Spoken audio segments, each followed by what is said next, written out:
শুনেন শুনেন বন্ধুরা, আজকে আমাদের যুবরাজ দাদা ভাই কি কইছে একবার শুনো আগে। আমার দীর্ঘদিনের সহকর্মী, 2014 সালে আমি যখন তৃণমূল যুব কংগ্রেসের সভাপতি হই, ও আমার রাজ্য কমিটির ভাইস প্রেসিডেন্ট ছিল। ও ছিল, কিরণ ছিল। কিরণ এখন বিয়ে করেছে, বাড়িতে দুটো বউ, সোহামের একটাই বউ। তাই যাদের আদর্শ আছে তারা তৃণমূল করে, যাদের আদর্শ নেই তারা বিজেপি। বলছি হ্যাঁ যুবরাজ দাদা ভাই, বলছি আপনি শুধু হিরণ দাদার কথা কইলে হবে? হ্যাঁ, আপনাকে তো চার মূর্তির কথাটাও কইতে হবে। বাবারে দেখেন কোন দলে থাকে না থাকে বড় কথা লাইক। ওই চার মূর্তির কথা যদি আপনি না কয়েছেন না, তাহলে আপনি কি কইলেন? এবার বলুন চার মূর্তিকে। আরে বাবা ভুলে গেলে হবে? পার্থ শোভন মদন কল্যাণ। বাবারে এদেরকে কেউ ভুলে যায় বলেন তো? মানে কত গুণা করে বান্ধবী আর কত গুণা করে বউ আছে, আপনি একটু হিসেবটা রেখেছেন কি? তো ইনারা কোন দলে যেন থাকে বটে? এ না না না না, দিদির দলে মনে হয় থাকে না গো, কি জানি আমি বাপু অত সত্য জানি না গো। তারপর বলছি শ্রাবন্তী দিদি ভাই, বাবারে সে এবারে কি বলবো, মানে উনি তো এখন শুনছি নাকি তৃণমূলই যোগদান দিয়েছেন।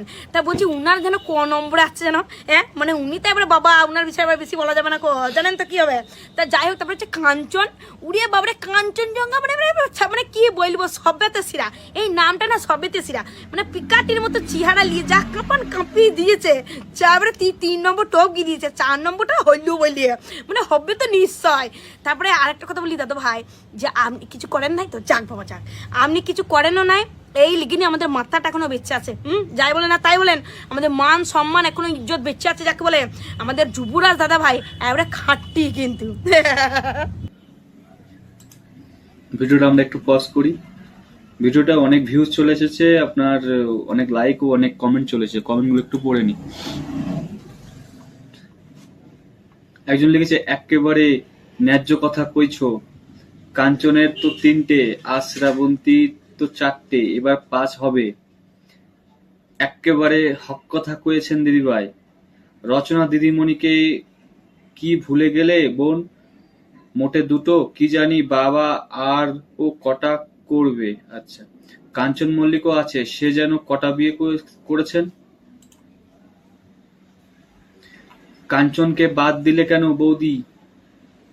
আপনার যুবরাজ দাদা 2টো বিয়ে, সেটা বললেন না? একদম ঠিক কথা, কাঞ্চন এখন কাঞ্চনা হয়ে গেছে। রচনা, জুন মালিয়া, মহুয়া মৈত্র এরাও আছে। বোন তুমি কথাগুলো এত সুন্দর করে সাজিয়ে বলো, তার তুলনা হয় না, দারুণ অসাধারণ সুন্দর। ভাইপোরও আছে অ্যাব্রডে, ওর মাথায় বেশি বেশি অক্সিজেন যায়, তাই দেশে রাখে না। দিদিভাই আমি মুগ্ধ হয়ে গেছি আপনার এই কমেডি কথা শুনে, আরেকটু বলেন বেশি করে।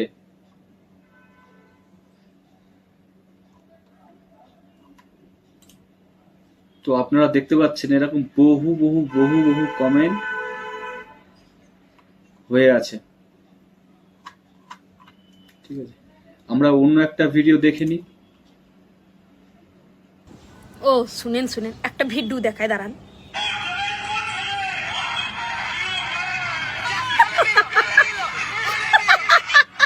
শুনেন, আমি হাসতাম না, একবার হাসবেন না বলে দিচ্ছি। দেখেন আমি এই কথাটাই বলতে দিয়েছি যে এত বড় তৃণমূলের সভাতে যদি এমন একটা ভুল ভ্রান্তি হয়, তা আমি তো কোন ছাড়। এবার কি হয়েছে, আগের দিন ভিডিওতে আমি ছাত্র মাতা বলেছিলাম যে শিরাই শিরাই রক্ত, আমি দিদির ভক্ত, জয় শ্রীরাম। জয় শ্রীরামটা আমার বেরিয়ে গিয়েছিল, এই লুলুনি ছুঁয়ে বলতে পারি, আমি মিথ্যে কথা কই না কো। তা আমি জয় বাংলা কইতে গিয়ে আমার জয় শ্রীরামটা বেরিয়েছিল। কিন্তু তোমরা আমাকে বলে ঢঙ্গি কথাবার্তা এখানে কইও না কো, যা মনে থাকে তাই মুখ দিয়ে বেরিয়ে যায়। ও তাইলে এইবার মানে তৃণমূলের একবার সে কি বলবো, মার কামারা নিত্যারা শোভা করছে বাবারে রাজ চক্রবর্তী দাদা, যিনি এবারে মানে দিদির চোটটিকে এবার কামড়ি খেয়ে দিতে পারলে বেঁচে যায়। তিনার মতো লোক সোয়াকুলো এখানে দাঁড়িয়ে আছে, স্লোগান উঠেছে যে ভোট দিবেন কোনখানে, সোয়াকুলি বলেছে পদ্মফুলির মাঝখানে, এই করে উঠেছে। তাহলে তো কি বলতে চাইছেন, মানে তৃণমূলের ভরা সভাতে সোয়াকুলির মনে তাহলে পদ্মফুল ফুটে গিয়েছে বলছেন? কি কইছেন তাইলে আপনারা? দেখেন আমার যদি ভুল হয়, সেটা যদি কোনো আপনারা মেনে নেন নাই, তাহলে ইনাদেরকে কি করবেন বলেন? তার মানে আমি তো নিজেও ব্যাপারটা বুঝতে পারছি না, জল কোন দিকে ঘোরাইছে গো। মানে এইবার বাংলাতে পদ্ম ফুল ফুটবে না জোড়া ফুল? এ পদ্ম ফুল না জোড়া ফুল, কি মনে হচ্ছে কয়ে দিয়ে জান বলতেছি, আপনারা পাল্টি মেরে দেবে, লাস্টে আমি তখন মানে ফ্যাসা বিপদে পড়ে যাবো। বুতাম টিপার আগে আমি ভালো করে যাচাই করে নেবো। ভিডিওটা পজ করি। তাহলে তৃণমূলের যে সভা হলো, সবাই কি হলো আপনারা তো বুঝতেই পারলেন। এবার আসুন একটু কমেন্টগুলো আমরা পড়ে নিই। আরে বাবা, মনের কথা মুখে চলে এলে যা হয় আর কি। জয় শ্রীরাম। পদ্ম ফুল ফুটবে এমন কিছু না, মনে কথা মুখে চলে এসেছে। অত সব ফুল চিনি না, যেই ফুলটা কাজে লাগে সেই ফুলে ভোট দেব, কিন্তু ফুলে বোতাম চাপবো সেটা নিশ্চিত। ও কিছু না দিদি, এরকম ভুল বাংলাদেশেও হয়। এই ভিডিওটা দেখার পর আমি তোমার অপেক্ষাতে ছিলাম, কখন তুমি আসবে। দিদিভাই সত্যি কথা মুখ ফসকে বেরিয়ে গেছে। সত্যি ভিডিওটা দেখে আমিও হেসে কুতপুতি। হ্যাঁ, পদ্মফুল তো ফুটবেই। ৩,০০০ টাকা করে ভাতা পাবে সবাই, সেটা কি মুখের কথা? মানুষ যেটা বেশি পাবে সেটাতেই মানুষ ছুটবে। ওই লুড়লুড়িটা কি জিনিস গো?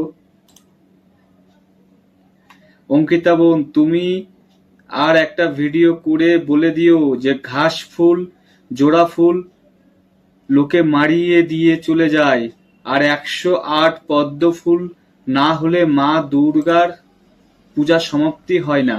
বেগম ভাইপোর সরকার আর নেই দরকার। জয় জয় প্রভু শ্রীরামচন্দ্রের জয়।